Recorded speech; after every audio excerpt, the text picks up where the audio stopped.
Bonjour à tous et bienvenue dans ce nouvel épisode d'Art Talk un peu spécial puisqu'on est en direct de l'Art Weekend avec toujours moi-même Mandrin Godez en compagnie de Ronce et aujourd'hui on est avec Grenet. Bonjour Grenet. Salut. Comment ça va? Ça va bien, Ouais. ça va très bien. C'est l'Art Weekend, très c'est la bien. petite coupure où on peut partager, parler avec des gens et prendre le temps, c'est cool. Ouais, prendre le temps, Ouais, c'est vraiment le ouais. C'est un luxe truc. maintenant. Ouais, c'est clair. C'est ça, t'es pas obligé de courir partout. Exactement, Oui, T'es là, si t'as envie de t'asseoir par terre ici et de peindre ici, tu peux le faire. c'est carrément. incroyable. Voilà. Donc du coup, écoute, présente-toi un peu pour les gens qui ne te connaîtraient pas et qui ne sauraient pas qui tu es. Alors mon vrai prénom c'est Florian, aka Grenet. J'ai commencé il y a 8 ans maintenant le numérique. Avant j'étais peintre tradi. Et puis maintenant je bosse en tant qu'illustrateur et concept artiste, principalement concept artiste d'ailleurs en ce moment et de plus en plus. Depuis maintenant, depuis environ 5 ans, j'en vis même un peu plus, j'en vis pleinement et en même temps on est cofondateur avec Cyril Reclen, Jérémy Vitry et Camille Delmeul de Artside qui est une école de game art. Donc on va s'intéresser à tout ce qui est visuel dans le jeu vidéo et on va former les étudiants au jeu.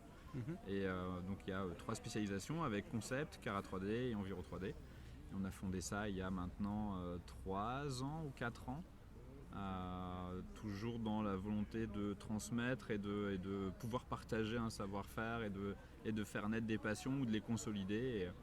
Et voilà, c'est l'emploi du temps bien ficelé depuis quelques temps, mais ouais, c'est cool. Trop bien. Et ça marche bien, ça aide, t'as des bons résultats, les Ouais. étudiants sont contents. En tout cas, on a des super résultats, on a des studios qui veulent créer des partenariats, on a beaucoup d'étudiants, même sur la première session, tous quasiment ont un travail dans des beaux studios. Oh putain, ça fait vraiment plaisir. Ça, c'est cool, ça. Ouais, on est fiers parce que c'était vraiment notre première année vraiment où on enseignait, on mettait en place le programme et on essayait d'apporter tout ce que peut apporter, tout ce que peut demander l'industrie, aussi bien dans un workflow que dans des designs, que dans un souci toujours d'avoir de la qualité, de pousser un peu plus loin à chaque fois. Et on a des étudiants qui sont chez Envar maintenant, chez Airborne. Ah ouais. La liste elle est assez large et c'est très cool de voir qu'ils sont courtisés et de voir qu'en fait maintenant ça roule à partir du moment où le folio il montre qu'ils savent faire. Ouais, Et on est super fiers de ça, on est super investis sur l'école et on est très très content de la façon dont ça se passe. Ouais. Bah vous pouvez, hein, parce que en vrai c'est à ça qu'on mesure le succès d'une école, c'est pas au nombre d'élèves qui s'inscrivent, c'est au nombre c'est d'élèves clair. qui sortent avec un travail. C'est vrai. Parce qu'il y a Ouais. beaucoup d'écoles qui disent que on a plein d'étudiants, regardez comme ils sont beaux nos étudiants. Mais, c'est bien, ils travaillent où tes étudiants, s'il te plaît et là ça se met à bégayer. Non, mais parce que tu comprends, dès la première année, c'est quand même. Oui, mais ceux qui sont sortis depuis 4 ans, ils travaillent où alors, s'il te plaît? Ouais. Mais là non, ça se passe vraiment bien, donc c'est cool. Yes. On s'est fait connaître, la Artside s'est fait connaître avec, grâce à ça, grâce à eux, grâce au boulot qu'ils ont fait et puis grâce à leur folio qu'ils ont fait au sein de l'école et maintenant qu'ils peuvent développer de belles choses dans les studios et ça en devient presque même des pièces majeures pour certains d'entre eux. Donc Ah ouais. on est super fiers de ça, on est super fiers que maintenant ils se disent ok j'en ai un peu bavé et maintenant je peux profiter et avoir la vie que j'ai toujours envie de mener, toujours eu envie de mener. Et le souci de l'argent du coup il est maintenant complètement effacé et ils ont plus qu'à kiffer quoi. Ça c'est Ouais. bien aussi. Ouais, ça c'est vraiment cool. Et du coup, est-ce que vous suivez un cursus en plusieurs années un peu classique ou est-ce que vous avez vraiment monté votre propre méthode Alors on a monté nos propres formations. On avait les premières à être lancées, c'était les formations en ligne, où c'est 14 mois de formation continue sans compter les vacances. En comptant les vacances, ça doit faire peut-être 16 ou 17 mois, quelque chose comme ça. Et où ça s'adressait surtout à des étudiants qui avaient des solides fondamentaux pour vraiment s'intéresser, même si on reprend des fragilités d'ANA, toute perspective, ce genre de choses, et qui reviennent cycliquement dans l'année, on s'attache surtout à enseigner le design, la qualité d'un design, à mêler la fonction et l'esthétique, à comprendre le design sur différents éléments comme des props, des environnements, des personnages évidemment. Et même sur des véhicules, on s'approche le plus possible d'éléments qui sont fonctionnels et qui pourraient être réalisés dans la vraie vie. Et c'est en ça qu'on s'attache à créer des designs crédibles et qui soient fonctionnels. Et donc ça c'est la formation en ligne, et la formation, on a une deuxième formation qui est en parallèle, elles sont pas connectées, et c'est la formation campus où là c'est un cursus classique entre guillemets de 4 ans. Donc on a 2 années générales où ils vont apprendre les fondamentaux, où ils vont apprendre l'académisme, les études de buste, études de primitives, et très très vite on va aller s'atteler à aller trouver et à enseigner de l'anatomie, à enseigner du design aussi dès la première année, à toucher, à faire des initiations Photoshop, des initiations ZBrush, Blender, pour ensuite en deuxième année pousser tout ça. Et enfin, arriver en fin de cursus de deuxième année, ils vont choisir leur spécialisation, soit concept artiste, soit Cara 3D ou soit Enviro 3D. Ouais. Donc c'est en 4 ans. Nice. Ok, mais c'est vraiment cool ce côté. Enfin ouais, c'est vraiment cool le côté dès le début, vous avez eu les gens qui sortent, ils trouvent du taf et tout. C'est vraiment un gros gage de qualité quoi. Ouais, on est content que ça se soit passé comme ça et que ça continue à se passer comme ça, c'est vraiment cool. Ouais. De l'extérieur, ça se voyait que vous étiez un peu en mode genre ouais, on pose dur, enfin les rares fois où j'ai pu vous croiser, donc Jérémy à IMC aussi, et c'était en mode genre ouais, boss non-stop. Il y a un peu ça, ouais. Bon C'est des grosses journées, mais ça vaut le coup, on est content de savoir qu'on peut potentiellement changer la vie de 35 personnes et à ce que ça vaut ce temps-là et ça vaut le coup de s'investir et de prendre le temps et de les emmener là où ils veulent être emmenés. Ouais. Et ça vaut le coup vraiment, sincèrement. Ça vaut vraiment le coup de les voir changer et de juste qui mènent maintenant la vie qu'ils veulent mener, c'est parfait pour nous. Bah ouais, c'est un peu le but aussi. Exactement. Du coup, vous êtes plutôt orienté pré-prod, vous? Alors on est orienté, on est orienté prod aussi. Donc vraiment quand on est en prod dans le jeu, on fait aussi du visual development. Donc ça c'est plutôt en pré-prod. Mais on va aussi s'attacher à ce qu'on peut trouver en prod comme du Cara, du Props, de l'Enviro, en tout cas pour les concepts. Et c'est pareil pour les Cara et les Enviro où vraiment ils vont connaître tout le workflow de A à Z, de la pré-prod jusqu'au produit fini, avec des exercices ça va de la modélisation à Rotopo, UV pour ceux qui connaissent sur la 3D. On va leur apprendre les textures réalistes, mais aussi du hand paint, et les intégrations moteurs aussi. Donc on va leur apprendre et faire des initiations aussi sur Unreal 5 ou ce genre de choses pour qu'ils puissent mettre les mains dans le moteur, faire des bonnes intégrations et tous les éléments techniques qui peuvent être liés à... on a l'impression que c'est juste des fois du modelage en 3D et ça va vraiment plus loin en termes techniques. Et il faut connaître ces préceptes-là pour faire des bons artistes qui puissent connaître le workflow du A à Z et répondre à toutes les contraintes ou les préceptes de demande de studio qui sont classiques et qui sont assez peu connus finalement quand on appréhende un peu la 3D. Donc voilà, on s'attache à tout ça aussi. D'accord. Et du coup là, je t'entends parler de bons artistes. Est-ce que du coup, qu'est-ce que c'est pour toi le profil d'un étudiant? Parce que j'imagine que tu regardes les portfolios des étudiants qui veulent rentrer dans ton école. Pour toi, parce qu'on a beaucoup d'étudiants qui nous écoutent, qu'est-ce que c'est pour toi le profil idéal d'un étudiant qui rentre chez Artside et tu te dis, lui, il va faire des grands trucs s'il bosse, évidemment. C'est être passionné de dessin et pas nécessairement, en fait, en tout cas sur la campus, où il y a des gens qui ont pas mal de fragilité en dessin, mais ils nous présentent un petit folio 3D où on sent que ça trifouille un peu dans Blender, où on sent que ça trifouille dans ZBrush et on voit des éléments qui sont vraiment intéressants en termes de modelage, en termes de shape, en termes de recherche, en termes de tiens, j'ai pris ce concept-là, j'ai essayé de le refaire. On voit bien que c'est pas parfait et c'est pas ce qu'on va chercher. Et du coup, on se dit, il s'y intéresse, il a envie de le faire. On le voit parce qu'il nous présente plein de pièces. Et ça, c'est vraiment intéressant. Et en 2D, on va vraiment voir qui dessine ou pas. Si on nous dit, j'ai envie d'être concept artiste, mais j'ai qu'un dessin fait sur un coin de cahier de maths, forcément, c'est compliqué de se faire une idée. Mais si on voit de la création de personnages, si on voit un peu des tentatives de perspective, si on voit des univers qui commencent un peu à se créer en disant, voilà, j'imaginais un univers SF et j'ai pensé que ce personnage-là avait cette fonction et puis il interagit avec un sidekick qui est son pote et qui est un petit robot et puis qui commence un peu à designer ça et à trifouiller un peu de narration. C'est, du coup pour nous, on se dit ok, on voit qu'il a envie de monter des univers, de créer des univers et ça c'est vachement intéressant pour nous. Ouais. Ouais. Du coup, en fait, sentir de la passion de la part des déjà. Ouais. Des fois, ça suffit pas réellement. On peut être passionné et puis juste vraiment de temps en temps faire un petit dessin, mais sur un coin de feuille, et on se dit bah la passion, on la sent pas vraiment. Mais il y a des fois où c'est tellement évident qu'il n'y a vraiment pas besoin de se poser de questions sur. Ça peut être un petit folio de 10 pages et on voit du Cara, on voit de l'environ, on voit des univers qui se montent et ça nous. Évidemment que c'est super intéressant parce qu'on peut voir de quelle manière ils peuvent monter ça et c'est super cool à voir de voir cette passion dans le dessin. C'est vraiment ce qu'on va essayer de sentir, ce qu'on va essayer de chercher. Ouais. D'accord. Ouais, c'est vraiment cool.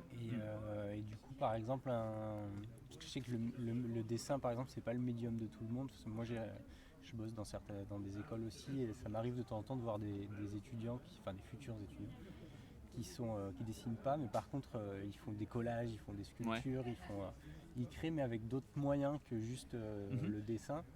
Et je trouve ça super intéressant parce que ils s'arrêtent pas juste à se dire tiens je sais pas dessiner, du coup je vais rien faire. Ils font d'autres trucs et je trouve ça intéressant aussi d'avoir ça parfois ça parce fait que une preuve de curiosité, d'envie de découvrir des trucs qui sont justement un peu sortis des sentiers battus pour tout le collage, etc. Finalement c'est pas hyper commun, c'est pas hyper représenté, du coup ça veut dire que ça peut être des gens qui vont vraiment s'intéresser à essayer de chercher des réponses aussi. On va aller moins vers une recherche plastique du coup. On va moins rechercher du collage ou essayer différents médiums. Ça peut être intéressant pour trouver le médium qui lui correspond. Et moi je préfère faire du feutre, moi je préfère faire du critérium, moi c'est la gouache. On va pas s'arrêter à différents médiums comme traditionnels entre guillemets, comme la gouache, le crayon, le feutre. C'est vrai que les collages ou des recherches plastiques avec des textures, c'est des choses qu'on va pas forcément rechercher. Parce qu'on va vraiment avoir. Je pense qu'il n'y a pas trop une transition qui peut se faire super bien vers justement de la. Non, parce qu'on peut lui enlever le médium dans lequel ils sont à l'aise et qui va pas répondre à une réalité. Et c'est ce vers quoi on tend en fait. On va de suite, dès la première année, leur dire la réalité d'un studio, c'est ça.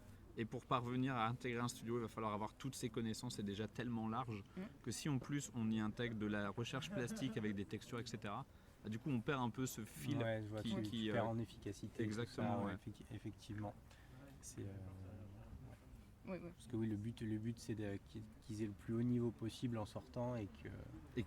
Le but c'est vraiment qu'ils trouvent le job dont ils ont toujours rêvé à la sortie de l'école. Évidemment. Et c'est ce à quoi on va s'atteler. Et on va pas. Et du coup, si un élève a clairement, c'est pas visiblement ce vers quoi il a l'air de tendre, même si un refus, ça peut être juste aussi on n'est pas la bonne école pour toi. C'est ça, exactement. Pas forcément. Exactement. Et il y a eu une ou deux hésitations comme ça, où il y avait beaucoup de recherche plastique, assez peu de dessin, mais le dessin était vraiment pas mal maîtrisé. On s'est dit ça vaut le coup on voulait vraiment s'assurer que l'étudiante qui venait chez nous, elle nous montrait plein de trucs très plastiques, très collage, très texture. On s'est dit, ça nous intéresse moins. Par contre, là, ces deux planches-là, on les trouve dingues. C'était une nature morte et une étude d'architecture. On s'est dit, est-ce que finalement, faire du jeu vidéo, est-ce que c'est un truc on veut vraiment s'assurer qu'ils trouvent la bonne voie, qu'ils soient vraiment dans la bonne école, plutôt que de leur faire juste... c'est pas des carnets de chèques, quoi. Donc on veut vraiment s'assurer qu'ils se sentent bien chez nous, qu'ils ont fait les bons choix et qu'ils y ont réfléchi un peu en amont, forcément. Et en l'occurrence, elle nous a dit, oui, c'est sans souci, c'est ça que je veux faire. Et elle a littéralement eu une progression à la perpendiculaire dès la première année. Elle a fait des trucs des trucs fous plutôt quand on faisait de la natte, quand on faisait des proportions pour la natte. On voyait que elle avait un très bon sens du volume. On s'est dit, mais qu'est-ce qu'on a eu raison de l'apprendre, parce qu'on voyait qu'elle s'éclatait et que pour elle, ça avait l'air d'être sans limite. Voilà, je m'éclate là. Et c'était super. C'est vraiment cool ça de voir un peu. Ça doit être cool ce côté où du coup tu rencontres plein de jeunes qui sont encore en recherche de qu'est-ce que vraiment ils veulent faire, mais en même temps des fois avec des certitudes et qui finalement correspondent peut-être pas à la réalité.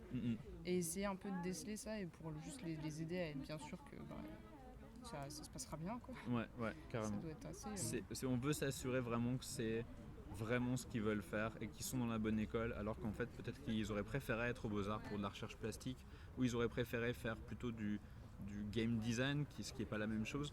Et on veut vraiment s'assurer que dans les termes, dans leur envie, c'est vraiment ça qu'ils veulent faire. Des fois il y a des confusions quand on connaît pas, quand on connaît peu, on est au lycée, on connaît un peu le vocabulaire, mais on n'est pas sûr de l'utiliser. Donc Ouais. des fois, on a des entretiens où on essaye de simplifier une idée ou un mot en disant c'est vraiment ça, on est d'accord. Oui, on est d'accord. Ok. Donc c'est pas ce terme-là, c'est ce terme-là. Mais pour s'assurer qu'il soit dans la bonne école pour eux et puis à ce qu'ils s'y sentent bien. Ouais. Ouais, bah oui, parce que c'est vrai que quand tu es au lycée, même s'il y a beaucoup plus de contenu accessible, comment est-ce qu'on dit là, de behind the scenes, quoi, et ce genre Ouais. de choses, malgré tout, tu es encore jeune et t'as pas forcément eu beaucoup de temps pour aller chercher tout ce genre de trucs de comment on fait un jeu vidéo et c'est quoi les métiers qu'il y a dedans et Exactement. comment on fait des trucs comme ça, quoi. Même si ça s'est vachement démocratisé, ça l'était beaucoup moins à mon époque, ça l'est beaucoup plus maintenant. Il y a tellement de ponts maintenant entre le cinéma d'animation, le jeu vidéo, que des fois, même en regardant des behind the scenes, on se dit mais en fait il y a des ponts qui se créent entre le jeu vidéo, le cinéma d'animation. Est-ce que c'est un peu le même job? Oui, non, pourquoi, comment? Et du coup on explique aussi tout ça, qu'il y a des ponts effectivement qui se créent entre le cinéma d'animation 3D par le workflow, par le real time qui prend de plus en plus de place, plutôt que le précalculé, ou par ces éléments-là, la recherche de style, le visual development, les color keys, les keyframes, tout ça c'est des termes qui appartenaient au cinéma d'animation, qui arrivent de plus en plus pour les cinématiques et les animatiques sur le jeu vidéo, et du coup c'est très très plaisant de voir que ces ponts-là peuvent aussi se créer. On fait pas d'animation du tout, on fait vraiment du visuel, mais ces ponts-là existent et il faut aussi les connaître.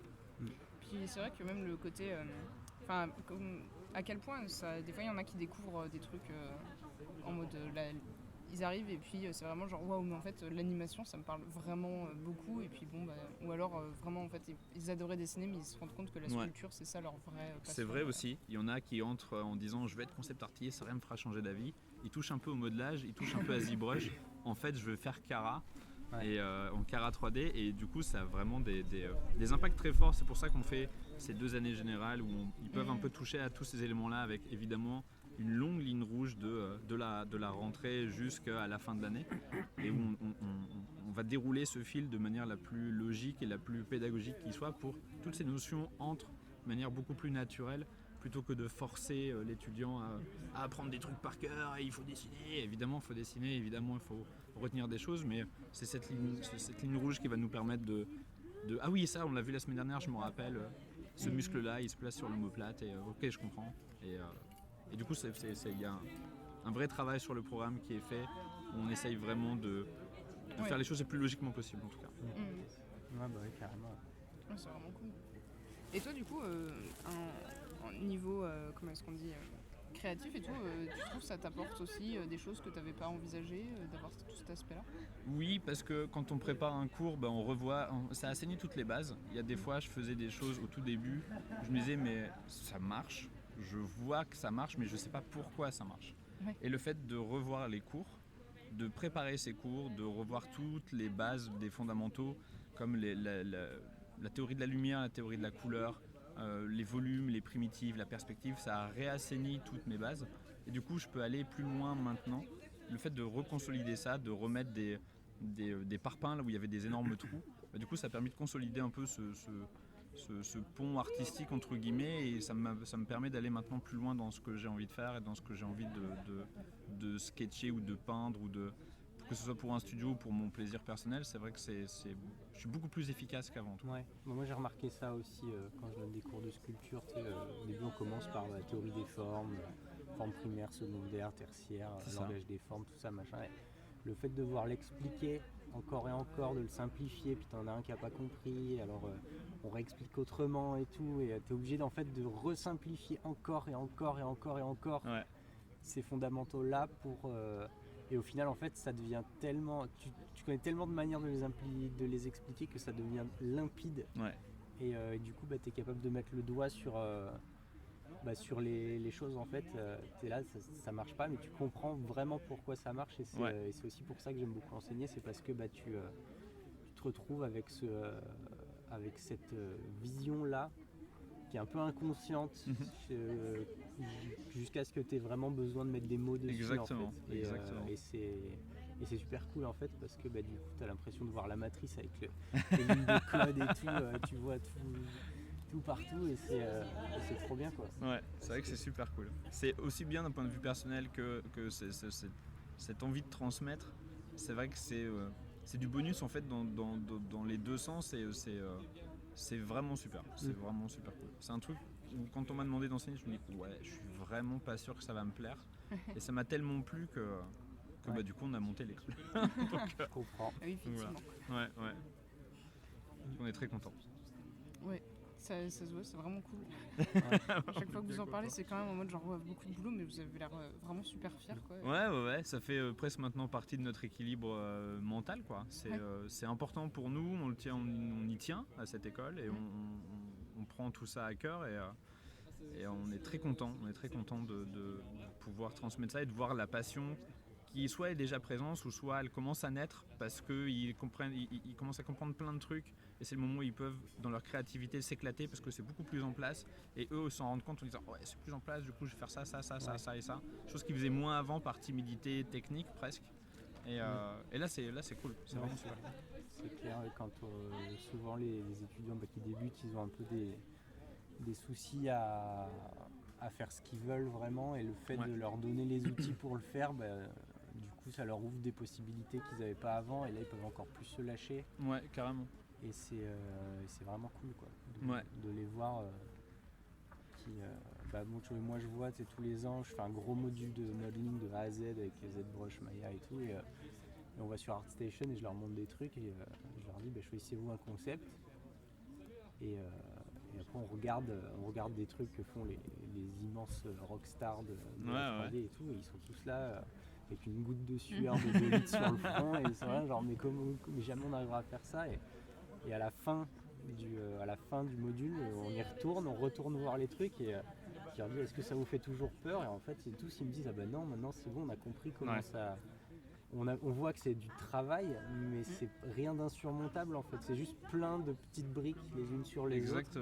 Et en fait, le fait de leur faire comprendre qu'ils sont capables et de leur montrer qu'au final, c'est pas que c'est difficile, c'est que c'est beaucoup de boulot. Et par contre, il faut acquérir d'abord ces bases-là. Exactement. Et c'est ça qui est plutôt dur, mais en fait, quand on a un enseignant qui sait justement transmettre ses bases, c'est même pas si dur que ça au final et c'est pour ça que c'est important de bien entourer les étudiants. Carrément. Et c'est ce qu'on essaye de faire et c'est ce qu'on fait au maximum on est vraiment une petite structure, on a envie de rester une petite structure, on n'a pas envie de s'agrandir, on n'a pas envie de monter des succursales à Lille, Strasbourg et Paris, c'est vraiment pas un truc qui est fait pour nous, on n'a pas envie de devenir un énorme paquebot où dès qu'on change une touche du programme, on est obligé de se démultiplier. Pour nous, ça n'a pas de sens, quoi. Et donc vraiment, on veut rester cette petite structure et pouvoir se concentrer sur des quelques étudiants. Personnes à la fois. Parce que déjà, en 4 ans, même je sais pas combien d'élèves au max du coup par section, ça fait... on est 110 à la rentrée sur le campus. On est 35 en ligne, séparés en 3 spé, comme sur le campus. Et ça commence à faire du monde. Et on a eu à gérer dans d'autres écoles beaucoup plus d'étudiants et on s'est rendu compte qu'on avait de moins en moins de temps pour chacun. Et c'est exactement ce qu'on veut pas et ce qu'on veut plus. Donc on veut vraiment rester petit, on veut continuer à rester petit et à toujours sortir des étudiants qui présentent de la qualité, qui sont au niveau de ce que peut attendre le jeu vidéo et les studios. Et puis en plus, idéalement, même j'imagine, sans qu'ils soient déjà burn-out et dégoûtés en avance alors qu'ils sont même pas commencés. Exactement. Et ça, c'est vrai que c'est aussi un truc qui arrive relativement régulièrement aussi. Et c'est vrai que ce côté justement grosse machine, parfois ça doit un peu encourager ça parce que tu te sens peut-être perdu en tant qu'étudiant. Je pense, puis comme on fait tous les 4 parties de l'industrie, on sait les guider, on sait vers quel studio aller, on sait ce qui pourrait correspondre à chacun en termes de studio, en termes de style. Moi j'ai eu la chance aussi de toucher, je suis autodidacte, j'ai eu la chance de toucher au cinéma d'animation, aux jeux vidéo. Et donc du coup ça me permet de plus facilement de faire des ponts entre ces différents arts d'audiovisuel et de leur dire et de leur permettre de comprendre que dans le cinéma ce sera plutôt plus comme ça, dans le cinéma d'animation on est plus axé là-dessus.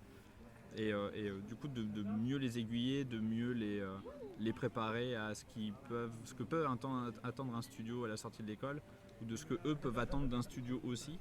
C'est important aussi.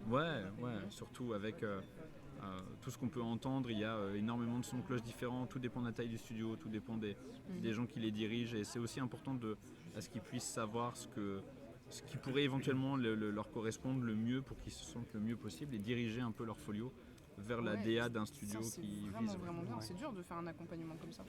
Ouais. C'est difficile, en fait, il faut savoir aussi lire entre les lignes de ce que te raconte l'étudiant. Moi par exemple cette année j'avais un étudiant, il me disait moi je veux faire des créatures et je veux qu'elles soient réalistes. Et donc on regarde et il me dit je lui demande d'aller sur ArtStation et de me montrer ce qu'il veut faire. Et il me montrait que des trucs un peu à moitié cartoon et tout. Je lui dis mais en fait tu veux pas faire de réalisme du tout. Tu veux faire des trucs cartoon. Donc il me dit ouais machin et tout. Puis donc du coup on va voir le portfolio de Michael Lelièvre. Énorme artiste Michael Lelièvre. On mettra un lien dans la description. Qui était sur Toulouse d'ailleurs aussi à un moment donné. Pas impossible, pas impossible du tout. Il était chez Tate pendant longtemps.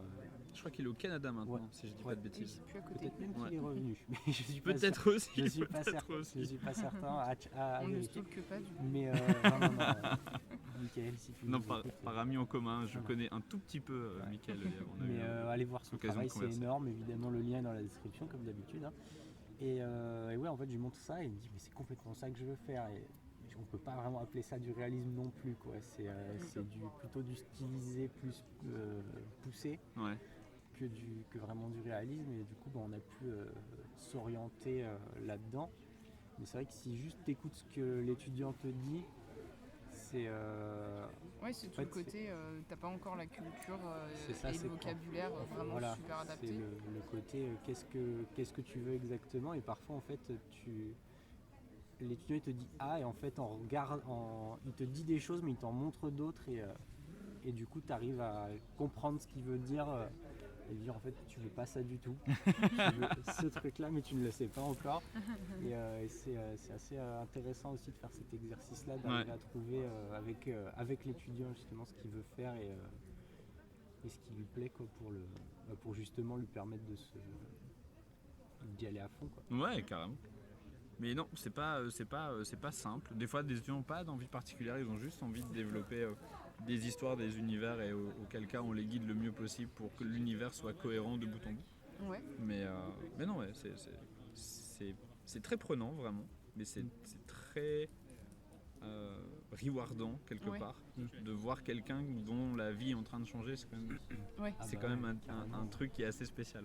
La première fois que tu as un étudiant qui vient te voir et qui te dit j'ai trouvé du travail, je commence lundi, c'est comme retrouver ton premier job à nouveau. C'est vrai, on est content pour eux.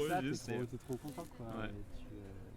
C'est là genre trop cool, ça y est, t'es parti dans la vie et maintenant t'es un grand quoi. Exactement. Maintenant vol. C'est ça. Mais je me demandais, moi je donne des cours que depuis cette année là et tous les étudiants qui ont bien aimé ou quoi, vraiment ce que je leur ai enseigné et qui du coup, parce qu'après moi j'enseigne le car design, il y en a ça les intéresse pas, il y a vraiment aucun problème.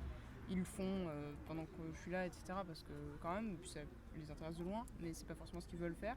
Et ceux qui veulent vraiment faire ça par contre, c'est dur de pas être super engagé en mode qu'est-ce que je vais pouvoir leur apporter plus et tout ça et du coup je suis un peu rassurée de voir que c'est pas juste moi qui suis particulièrement psychopathe.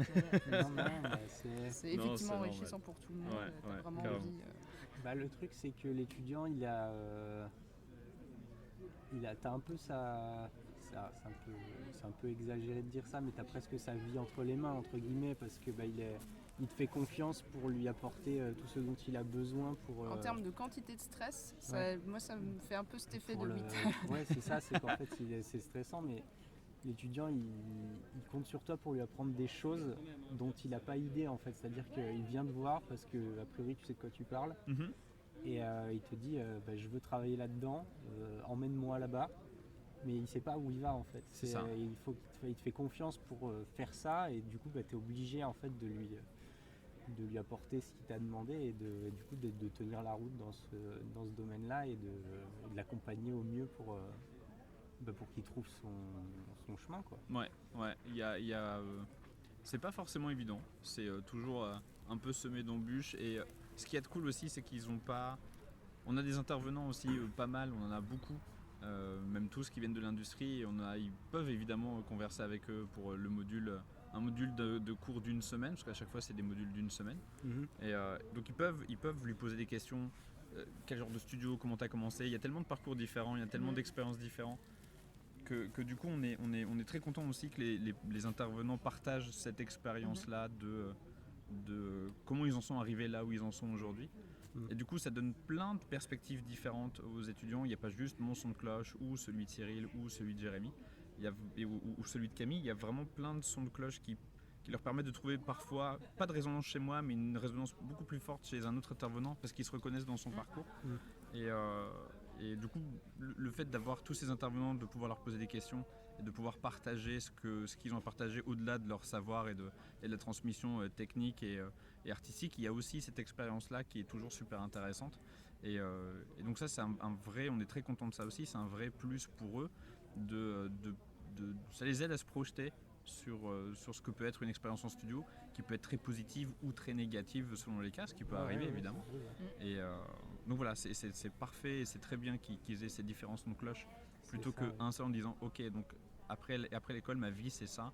Pas nécessairement, ça dépend tellement des expériences. C'est important qu'ils aient l'expérience de celui qui a bossé pour de l'animation, celui qui a bossé pour du jeu, celui qui a fait un peu les deux, celui qui a fait un gros studio, celui qui a fait un petit studio, celui qui a... Voilà, et c'est important parce que moi je vois dans d'autres écoles pareil, moi j'ai beaucoup bossé dans l'animation et j'ai des collègues qui ont bossé uniquement dans les VFX, dans des petits studios, dans des gros, etc. Et t'écoutes le prof de FX qui bosse chez ILM et la prof de Light qui bosse chez Mathematics, qui font pas du tout la même chose. Il y en a un il fait du Star Wars, l'autre il fait des pubs Dior.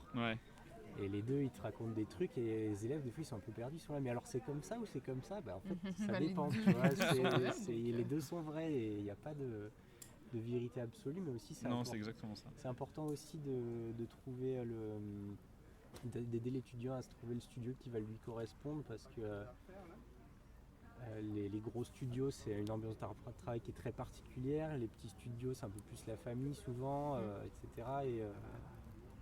Et moi ça m'arrivait de conseiller à des étudiants de ne pas viser les gros studios parce que les connaissances ça va juste les briser en fait. Trop seul et lâché, alors qu'en fait ils aiment bien l'ambiance au contraire. Très friendly et très convivial. Besoin d'être entouré, d'être accompagné et tout. Et le truc c'est que les très gros studios, parfois, voire souvent, tu es quand même un peu livré à toi-même. Dans une grosse machine et de temps en temps tu as quelqu'un qui se penche sur ton ordi qui te dit recommence. Oui, puis ça peut être super intimidant aussi d'avoir justement cette ambiance où non c'est pas bon, recommence et où t'es pas vraiment guidé. En général les juniors quand ils sont dans des gros studios normalement ils ont les middle ou les seniors qui les guident et qui les aident et qui leur permettent d'intégrer le workflow ou d'intégrer l'équipe. Ça c'est la théorie. Dans la pratique ça se passe pas souvent comme ça. Et c'est un peu chacun pour soi. Mais il faut en être conscient et je pense qu'à partir du moment où on leur dit pas justement aux étudiants que tout est rose, tout est beau, tu vas intégrer un studio, ça va être magnifique et qui sont conscients de ça peut évidemment, ça peut tu peux être lâché dans cette grosse machinerie, ça sera à toi de te dépatouiller, ça peut forger un caractère, ça peut forger une force morale, mais ça peut aussi te casser. Donc, fais attention aux choix que tu vises et fais attention au studio que tu vises et puis après ça dépend tellement de tout à chacun. C'est pour ça que ce suivi personnel il est très présent et fort, c'est que on sait pour quel étudiant ça peut être fait, les gros AAA où on peut être livré à soi-même et où il faut se dépatouiller et être autonome. Et on sait aussi les étudiants où ils auront besoin d'être accompagnés, d'avoir une ambiance un peu plus friendly, un peu plus familiale, mais où il faut quand même aussi faire progresser et avancer le studio. Et où peut-être que tu as besoin d'être beaucoup plus polyvalent et moins pointu sur un seul domaine. Complètement. Ouais, non, c'est important d'arriver de connaître l'industrie, quoi, tout simplement. Parce que je vois pas mal d'écoles où il se trouve qu'en fait le prof c'est juste un étudiant qui a pas trop de travail à la sortie, et besoin d'un prof, ils ont dit tu sais quoi, viens recracher ton cours devant une classe, c'est triste mais ça arrive souvent même mais ça devient dur d'avoir il y a une génération d'artistes où ils sont très bons, ils sont incroyables, mais en termes pédagogique c'est très compliqué d'apprendre leur façon de faire ou ce à quoi ils pensent ou de manière beaucoup plus comment est-ce que je peux dire, partir d'un point A pour arriver au Z et avoir une image finie, des fois c'est pas des courants très simples. Donc nous on apprend vraiment les bases académiques pour ensuite développer plein de visuels, mais il y a certains artistes où ils utilisent beaucoup de photobash, où finalement ils dessinent très peu, où ils designent très peu, parce que ils prennent des morceaux de photos, puis ils font des moods et ça suffit pour le studio. Ça c'est quelque chose qu'on évite dans les premières années, parce qu'il faut d'abord qu'ils développent cette qualité visuelle et de design avant de pouvoir jouer avec de la texture et du photobash. C'est bon, je sais suffisamment gérer la perspective pour utiliser différentes photos et que ça fasse pas c'est bizarre. Ça. Ouais, exactement. Et avoir du coup cette notion de lumière pour repaint certains photobash ou certaines parties. Et donc on va pas se tourner vraiment dans un premier temps là-dessus. On va vraiment se tourner vers d'abord comprendre tes formes, comprendre l'objet que tu es en train de designer, comprendre le caractère que tu es en train de designer. Et ensuite on va pouvoir, peut-être pour aller plus vite pour une prod ou pour mieux sentir les éléments plutôt que de le peindre, qui prend un peu plus de temps, mais peut-être que tu vas le photobash. Donc c'est important qu'on intègre ce module parce que c'est un truc qu'on voit souvent dans l'industrie et surtout pour développer très vite des univers et des levels ou des moods. C'est vrai qu'on a d'abord nous vraiment tendance à voir tout ce qui est inhérent à l'environnement et à la composition et à la qualité de lumière et aux différentes textures et aux différents objets avant de pouvoir dire maintenant en termes de lumière et de peinture vous savez faire, maintenant on peut voir comment on peut gagner un peu de temps. Si c'est pas votre truc, vous savez le peindre de toute façon. Si c'est votre truc, vous pouvez vous tourner un peu plus vers ça et puis perfectionner un peu votre workflow de travail. Donc ça peut être une pièce à ajouter à votre folio. Donc voilà. Donc on essaye vraiment de répondre au plus près à ce que peut demander un studio quel qu'il soit finalement, que ce soit animation ou jeu vidéo. Et voilà, on forme de cette façon en tout cas. Ouais, et puis évidemment après il faudra avoir la souplesse de s'adapter de toute façon parce que ce sera jamais exactement ce qu'on t'a appris et de toute façon ça va évoluer au fil des années aussi. Ouais. Ça c'est un truc où il faut savoir rester. C'est pour ça qu'on continue les contrats à côté aussi, c'est pour ça qu'à côté de l'école, Jérémy est en contrat, moi je suis en contrat, Camille aussi et Cyril. Et c'est pour ça qu'on reste au plus près de ce que peut attendre l'industrie pour vraiment coller aux demandes ou à des progressions. Que ce soit par exemple un changement de logiciel qui se retrouve dans beaucoup de workflows parce que c'est démocratisé. Je pense par exemple à Blender ou au contraire des studios qui sont restés, ils sont restés sur Maya, donc il va falloir aussi voir peut-être des initiations de Maya ou alors voir comment on intègre un élément sur Unreal 5 qui commence à se développer de plus en plus. Donc il faut vraiment être au fait de tout ça et puis adapter le programme en fonction pour qu'on n'ait pas des techniques dépassées quand on aura fini le cursus. Donc ouais c'est important.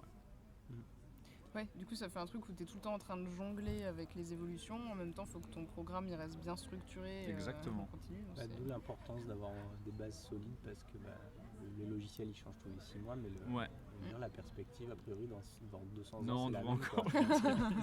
A priori, voilà, on croit. C'est ça. Donc mais c'est dur aussi de trouver quelqu'un qui sait faire et qui sait le transmettre. Parce que je vois pas mal d'artistes super forts en ligne qui sortent des formations, des tutos, des anatomie, cours complet d'anatomie et tout, et en fait tu es là et tu payes le gros billet parce que c'est monsieur super dieu de l'anatomie et des personnages qui te l'a fait, et en fait il sait pas expliquer, il fait là c'est ça, là tu mets 2 coups de broche, t'as vu là, c'est bien là. Et là genre super. Et c'est un truc enseigner et faire les choses c'est pas la même chose du tout Non, c'est vrai. Je vais te donner un point Ronce parle de Boobichou dans ton bingo. Ah yes. Ouais, parce que du coup là j'ai fini mon mentorat, mon mentorship 1 euro dans le avec bocal à Boobichou. Du coup j'ai fini là, mon mentorship avec lui. Et lui il disait qu'il pense qu'il est bon prof parce que il est tellement lent à apprendre les trucs qu'il est obligé de tout décomposer pour bien comprendre, pour du coup ensuite pouvoir intégrer, et qu'il apprenait plus lentement que les autres, mais après il avait des bases plus solides, mais qu'au final c'est vrai que quand tu dois décomposer les trucs dans ta tête, au moins tu peux l'expliquer quoi. C'est vrai que quand t'es naturellement super bon, j'imagine qu'il y a des gens comme ça, je suis pas comme ça. Quand t'es naturellement super bon et tu fais genre des trucs et tu le vois tout de suite, évidemment ça se compose comme ça, puis là ça va marcher. Et que si toi t'as dû être en mode genre non mais il faut que je regarde 25 images encore et que je comprenne pourquoi là Paline des tiers, vraiment c'est un truc qui... Et il faut que j'essaye et que je la rate plein de fois et puis et puis là après du coup tu peux peut-être effectivement un peu mieux expliquer aussi finalement. L'échec, ça fait partie de la formation. C'est un des premiers talks que je fais dans l'école, si ce n'est le premier. C'est ayez pas peur d'échouer. C'est l'échec et se casser la figure, c'est aussi nécessaire que de réussir, voire plus. On sait que c'est une erreur qu'on va pas répéter, on l'a essayé, ça marche pas. On sait qu'on a fait qu'on a eu un problème de perspective, on a vu le point de fuite, il est pas sur la ligne d'horizon, ça marche pas. Toutes ces erreurs-là cumulées, évidemment que ça apprend beaucoup plus, on apprend beaucoup plus de ses échecs que de ses réussites. Des fois on réussit, c'est un peu presque un coup de bol, on se dit ok l'image marche, c'est cool. Après t'es dégoûté parce que t'arrives pas à refaire aussi bien. Quoi, c'est ça, c'est le petit goût de chance qu'il faut essayer de pousser en disant pourquoi cette image marche aussi bien. Est-ce que c'est le contraste, est-ce que c'est la compo, est-ce que c'est tout ça. Et les échecs sont super importants, faut pas avoir peur d'échouer.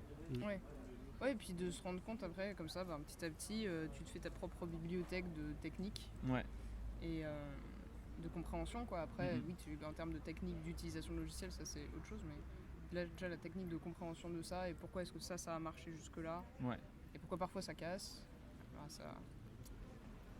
c'est nécessaire, c'est indispensable. En tant qu'autodidacte, je me suis cassé la gueule à un nombre. Combien d'images j'ai jeté à la poubelle ou au contraire garder dans un dossier en mettant cette erreur-là, je vais la garder parce que je veux m'en souvenir pour pas la répéter. Et c'est super important justement quand on fait un carnet à croquis de garder les pages même où on voit bien qu'on est passé complètement à côté, mais on sait que cette erreur-là on la fera pas. Peut-être qu'il y a le personnage, il est un peu bancal, donc du coup on va garder cette erreur de personnage bancal et on va se dire ok, maintenant il faut que je construise davantage, il faut que je place mes médianes, il faut que je place bien mes proportions et ensuite je vais pouvoir développer un visage un peu patibulaire ou un visage gentil où on va essayer de jouer avec ses formes, mais d'abord la construction c'est vraiment essentiel. Et donc en gardant cette erreur, on va s'en souvenir, petite annotation et puis on est reparti après. Ouais, ça c'est vraiment cool. Ouais.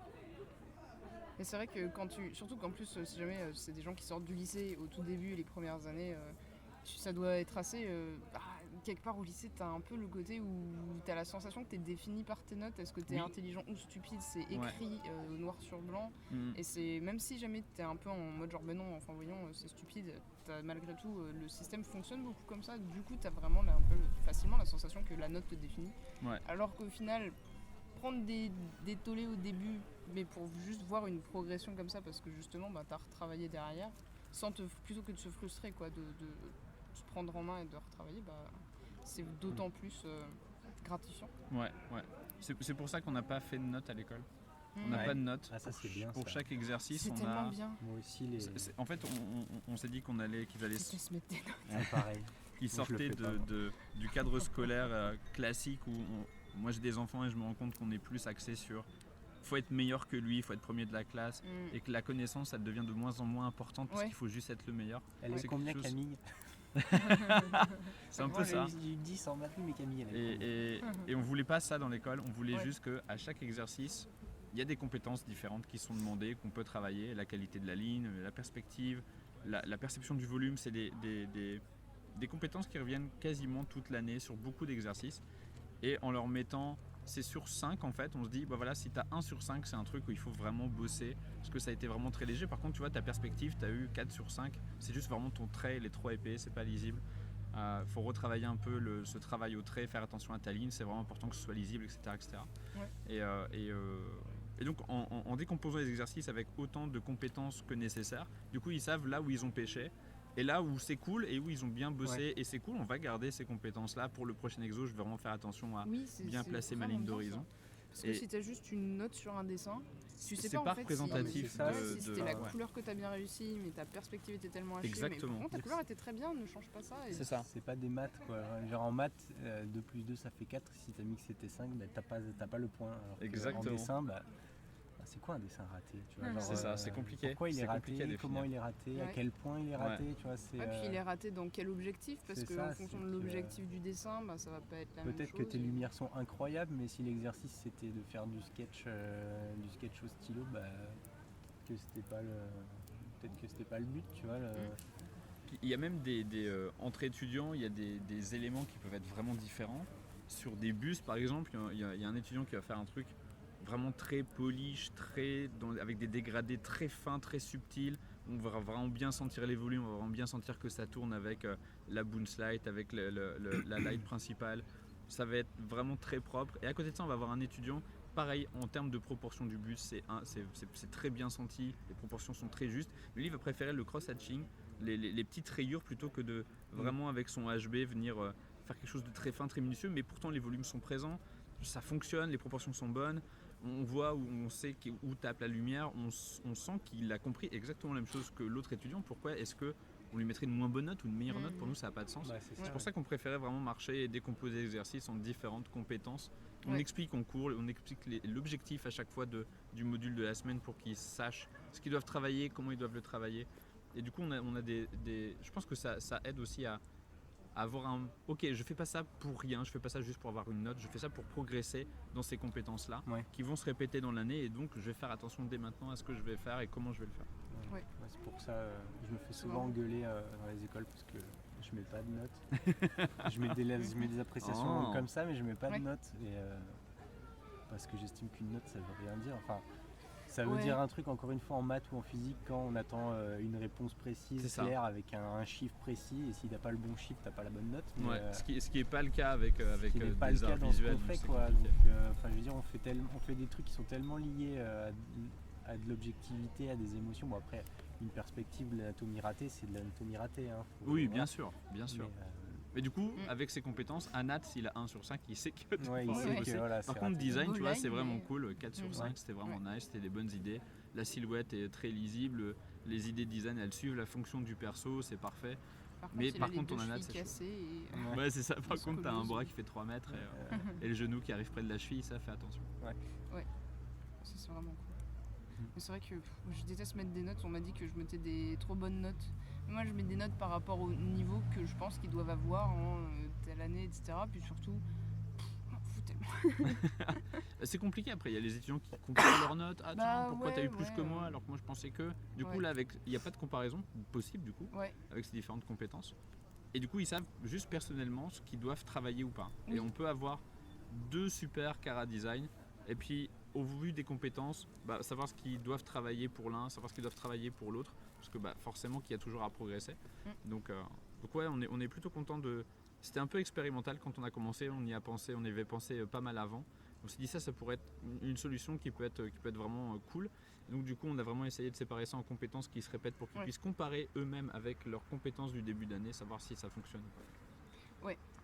C'est vrai que du coup, moi, première fois où je mets des notes à des élèves, je m'étais fait un barème, mais c'était la note finale qu'eux avaient, et puis du coup il y avait une élève qui était surprise de ne pas avoir une très bonne note, et c'est vrai que ce qu'elle avait fait c'était bien, mais en fait j'avais effectivement, il y avait un truc qui était à côté de la plaque et qui lui a pas mal baissé, du coup elle m'a envoyé un message et je lui ai expliqué, et il n'y avait plus de soucis, et puis elle était satisfaite.